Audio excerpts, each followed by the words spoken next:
Welcome to the Fantasy Football Forge. My name is Steve, and it is another mock draft Monday. I'm going to move over on to Sleeper for this mock draft. I have some issues with Fantasy Pros Simulator. Some things that I like about it too, but it's really just the tight ends, the quarterbacks aren't going early enough in a lot of the drafts. Even when I have it just set to ADP, it doesn't really like to follow ADP. And I'm trying to represent what a draft might look like, which ADP is our best indicator of that. As you can see, it is 1 quarterback, 2 running back, 2 wide receiver, 1 tight end, 2 flexes, that is a running back, wide receiver, or tight end flex spot, kicker, defense, and that's basically the standard settings, half PPR for this draft, 12 teams. And there is one unique thing that I am doing in this draft. About a month ago, I did a video about ADP hotspots. That video was more focused on the sleeper drafts, the underdog fantasy drafts, best ball drafts.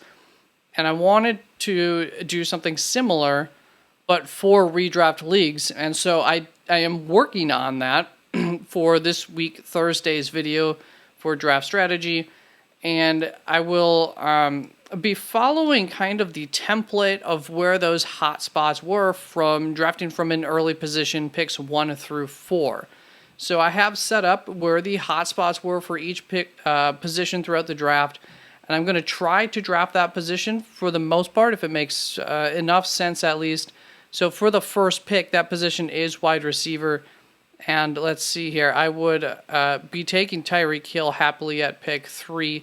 He is my number 2 wide receiver, and I think you should go wide receiver early in these drafts currently over running back. So we're still seeing Jonathan Taylor getting taken pretty high, even with any concerns there. And the second draft is also supposed to be a wide receiver. I took Tyreek Hill. I could take Jalen Waddle. So I have Jalen Waddle and Chris Olave back-to-back. I think... Let's just check the running backs, and I'm cool with both of them over the running backs that are available. All right, so I ended up going Chris Olave just in part because there are only 5 bench spots in this league, if this were a league. So, yeah, I just want to diversify a little bit more than getting too locked up in one offense. It really prevents your ceiling from being too high. But I wouldn't be totally opposed to it. So now at the third spot, the hot spots were at the running back position primarily / tight end. And so it looks like tight end's going to be available. In Mark Andrews, we could go that, or running back. And I would recommend going running back. I believe I still have Ramondre over Josh Jacobs. Now, that is incorrect. So Ramondre might creep back up. New England hasn't signed any running backs, but for now, Josh Jacobs, I do have higher than Ramondre. And when it comes down to it, the main edge that Ramondre Stevenson has over Josh Jacobs is that he's a better receiver. So if it's non-PPR, they're pretty darn equal kind of options, not on offenses that we think are going to be awesome, but both guys that we think will get a lot of work. But when it comes to half PPR, full PPR, I do lean Ramondre in a vacuum, but New England is looking at bringing in a running back, so that does bring some concern. Now at the 4th pick, it's a quarterback, running back, wide receiver, kind of in that order. And right off the bat, Justin Fields does not feel too terrible here. I do think I have him ranked over guys like Calvin Ridley in my overall rankings. Running back was the secondary spot, and I'm definitely cool with taking a quarterback over some of these guys. There's going to be a fairly large pool of running backs that I'm comfortable with getting coming up.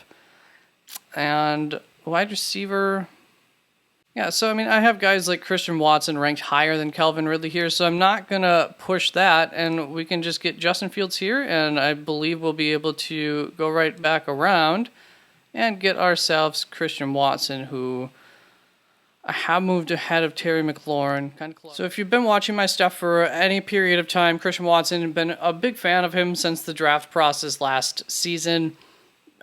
He obviously came out and had some explosive games. There are going to be concerns with Jordan Love coming in, but it's not like there aren't concerns for other guys like Terry McLaurin and that quarterback, or Drake London and that quarterback. I think Christian Watson's a beast, and saw a play from him making a 50-50 contested catch right near the goal line kind of the end zone from, I think it was Green Bay Packers family night. And the way that it was just veteran-like how he played the ball. It was very impressive, and that's the stuff that you just love to see, a guy going up there and winning those kinds of balls. So that got me excited and reaffirmed some of my hope for the connection there between Jordan Love and Christian Watson. Moving on to the 6th pick, the recommendation here from the hotspot would be at the running back position. And I definitely have James Conner pretty well ranked. This is a nice little fall for me, so I will happily grab James Conner. He's in a similar boat to guys like Josh Jacobs, Ramondre Stevenson, Najee Harris. They're going to get like all the work there. So... and he goes considerable amount behind them. Moving on to the 7th round, it looks like we want to go wide receiver via the hotspot. Rachaad White, though, is sitting there. 8th round is wide receiver / running back. So, yeah, a guy like Brandon Cooks, I have a bunch ahead of a lot of these guys. So let's push that. I believe Rachaad White's going to be the highest ranked guy at the running back position here. See, we have 3 wide receivers already, so let's do it. Rachaad White. I don't really like waiting for the end of the running backs. I like to get 4 or 5 of my running backs in roughly the first 10 rounds or so. With that, we pushed off the wide receivers, so let's see. It is wide receiver / running back hotspot here in the 8th round. Gabe Davis looks nice. Do I have anybody? Yeah, Gabe Davis looks nice. Tight ends? Anybody fall? We could play the ADP game. Let's try it. Let's do it. Let's go Pat Freiermuth here.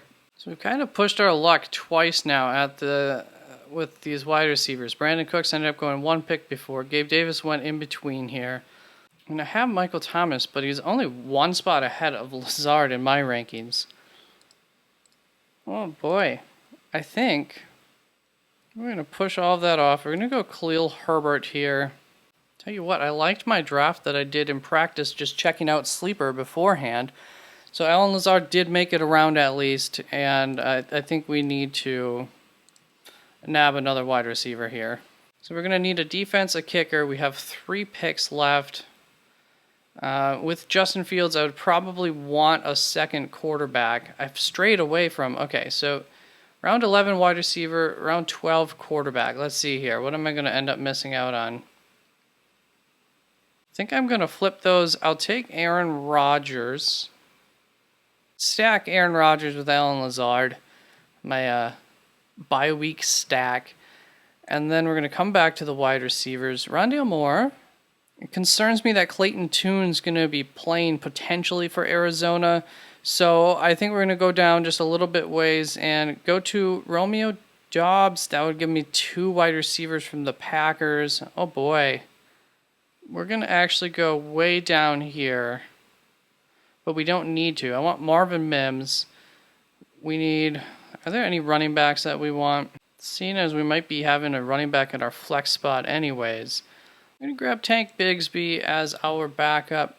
Don't really worry. I'm not too worried about getting 2 tight ends. I'm down with Pat Freiermuth.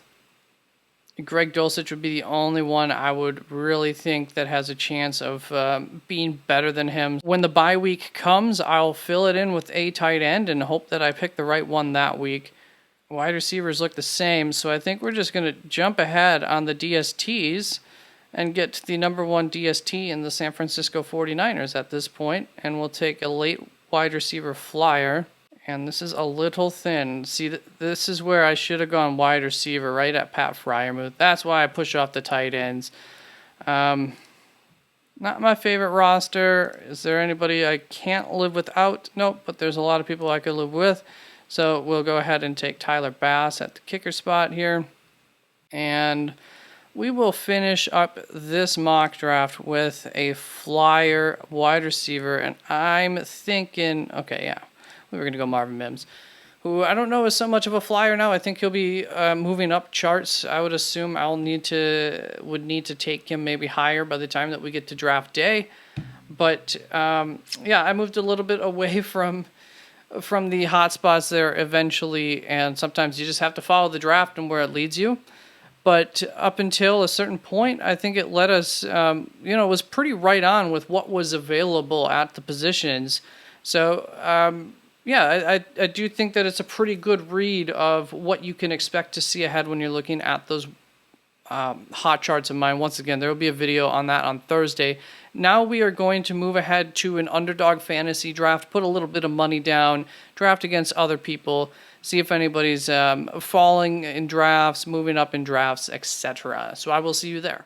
All right, so I will be drafting from the number 9 spot yet again. I have put in my overall rankings into Sleeper, so I will be drafting from those. All of my updated rankings are up on the website, www.theff4. There's a link down in the description to that. Please like, comment, subscribe if you have not. If you enjoy my content, I very much appreciate it. No, not a lot of people love these videos, but there seems to be some people who come back every week to watch them. So I'm going to continue to do them, and thank you for being one of those people. All right, so we're going to start this off with Stephon Diggs for sure. I talked about Stephon Diggs last week when I picked him at the 9 spot too, so not much to talk about, but hopefully Saquon can make it around. I feel like he's been creeping up in drafts, but maybe less so in Sleeper at the very least. And I'm so sorry, I always say Saquon. It's force of habit. I know it's Saquon. I don't know why I got on the wrong path with his name. Saquon goes a couple of picks before me. Looks like we're going to start this wide receiver with Devontae Adams. I'm going to get the 2 wide receivers that maybe don't get enough respect. 2 13-week buys at my wide receiver spot. So that might be a headache later on in the draft. But, 2 real solid, almost guaranteed top 10 kind of guys there. Okay, so I think this trio of running backs here is a little bit of new stuff. Jonathan Taylor going early 3rd round feels maybe a little bit later than normal. Ramondre Stevenson, I think he had been creeping up. I think this is about where he was a month or 2 ago in draft, so maybe falling back just a little bit. Joe Mixon, I definitely moving up going in the 3rd round there. Can't disagree with that. So it is up to my pick. And yeah, we will happily take Josh Jacobs, another 13-week buy. Don't love that, but we will happily take him and work around that. Might be a roster where I'm going to end up going maybe light at the quarterback and tight ends or something is possible. So I will think about taking those positions earlier than normal in this draft. All right, and my boy, Amari Cooper, falls a little ways. We'll take our 3rd wide receiver spot. So what I am thinking is Devontae. Do I want 3 Las Vegas? Oh boy. If I go light at quarterback, I probably don't want a week 13 quarterback because I was just going to go ahead and put up Derek Carr higher on my list, like just star him so I can keep an eye on where roughly he goes a little later on. But maybe that's not a strategy I want to pull off because I might want a little variety at the quarterback and tight end spot bye week wise to stay away from that week 13 bye. All right, there we go. That's a little bit better, I think, on the screen here everywhere. All right, so I was thinking about taking Alexander Mattison here over Tyler Lockett, kind of playing the ADP game, seeing if Tyler Lockett didn't fall to me. But with the 13-week bye on Alexander Mattison, that's not something I want to mess with. So I'll follow the rankings on that one, grab Tyler Lockett with 4 wide receivers now. So that's still all starters, 3 wide receivers and a flex spot filled up there. And probably, if we can, get Trevor Lawrence around the next turn. And that would help solidify going with just 2 quarterbacks. And especially if that means I'm going to be pushing off the running backs a little bit longer. That'll also give me some comfort as to just getting one more target for my running backs to, potentially pitch in throughout the season. Okay, so Miles Sanders is still available. He's the only one I was thinking of taking over Trevor Lawrence. And I might be able to get Deshaun Watson. I'm going to take a risk. If I can get Deshaun Watson, I could stack that up with Amari Cooper. So we're going to go for that stack. We'll take Miles Sanders here.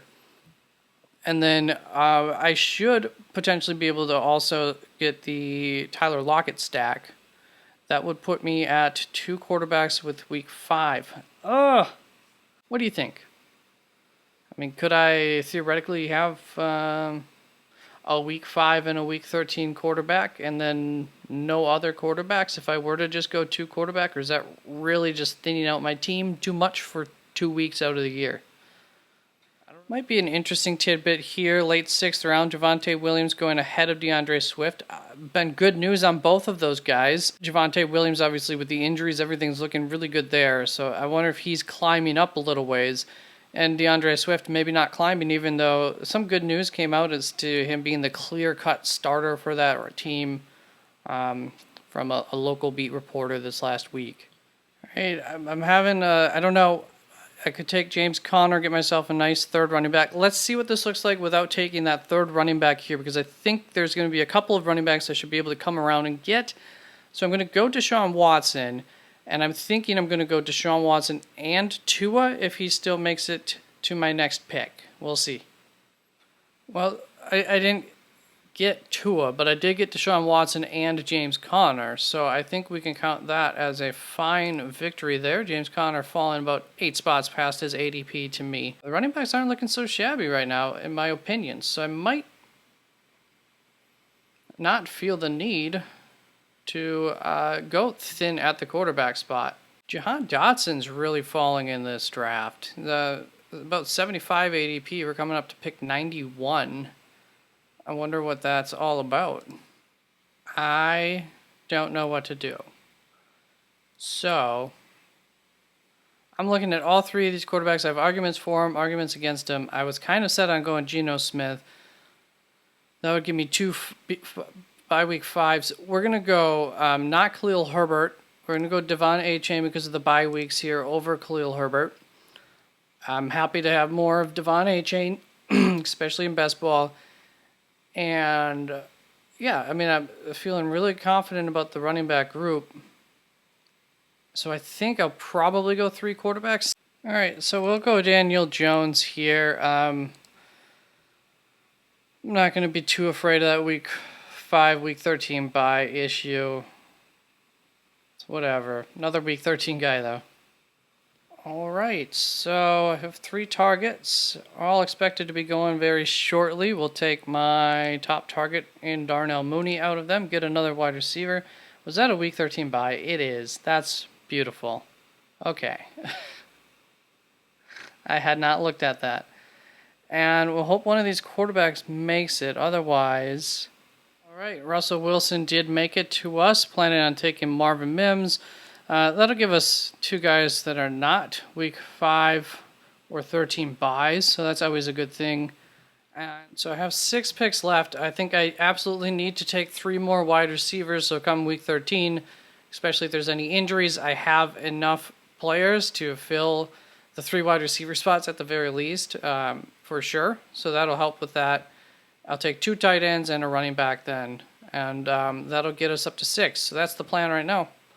Let's do it. Up on the clock, Higbee unfortunately went. I was going to take him at tight end, but I'm okay with some of the... There's so many late targets I like. I don't want to play the ADP game against Marvin Mims because I like him quite a bit right now, so I'm going to go for it. Van Jefferson's still sliding. So is Jonathan Mingo, who I have ranked higher in my rankings. So we'll go with the higher ranked guy. Mingo's a guy who could, by the end of the year for Carolina, much like you're thinking of with the Marvin Mims, could be the guy by the end of the season. They're both have, I would say, wide receiver 1 type potential in them and are on rosters where there's room for somebody to come out of being the lead dog coming into next season. All right, Raheem Mostert goes right in front of me. I was thinking of taking him here instead of getting my next wide receiver off the board. I'm going to go with my next wide receiver, and I'm going to go outside of my rankings here. I'm going to grab Justin Ross, kind of taking a gamble here. He could not be a starter for Kansas City, but there's been a lot of camp hype. I liked him a lot coming out of college last year. He just was injured, so he ended up going undrafted, but he had top 2, 3, day 2 pick was kind of what the expectation was for him coming into the draft process. And, yeah, I mean, with 8 wide receivers here, it's a bit of a risk, but can't win any money without taking a little bit of a risk, right? So we're going for it. And we just need a running back and 2 tight ends yet. Hope we have. All right, so there is my team. We'll wrap this up. 2906 projected, not too shabby. I think the projections like to have 3 tight ends in there as well, is what I've come to gather. So for my quarterbacks, we have Deshaun Watson, Daniel Jones, Russell Wilson. Running backs, Josh Jacobs, Miles Sanders, James Conner, Devon Achane, and then Joshua Kelly to round that up. Wide receivers, we have Stephon Diggs, Devontae Adams, Amari Cooper, Tyler Lockett, Darnell Mooney, Marvin Mims, Jonathan Mingo, and Justin Ross. And then for the tight ends, Tyler Conklin and Cade Otton. So nothing too special there, but I feel really good about the wide receivers, running back, the flex spot. Feel pretty darn good about the quarterbacks here, too. None of them are bad, that's for sure. Just kind of got them all from middle early to middle late, so no weak points there. Well, we'll see about Russell Wilson. And then at the tight end spot, I'm hoping for just some solid, consistent points between the two to just, no goose eggs down there would be all right if they can stay healthy for me. Just looking over here at the exposure, not too shabby. We made up for these 4-week exposures, weeks 5 and 13, a little bit, I think. That's a lot of players, though. Yeah, it's all spread out pretty well, at least, at the end of the day. Except for those wide receiver week 13 buys. All right, thank you very much for tuning on in. You have a good week. I'll see you Thursday with a new draft strategy looking at the ADP hotspots for redraft purposes. Peace out.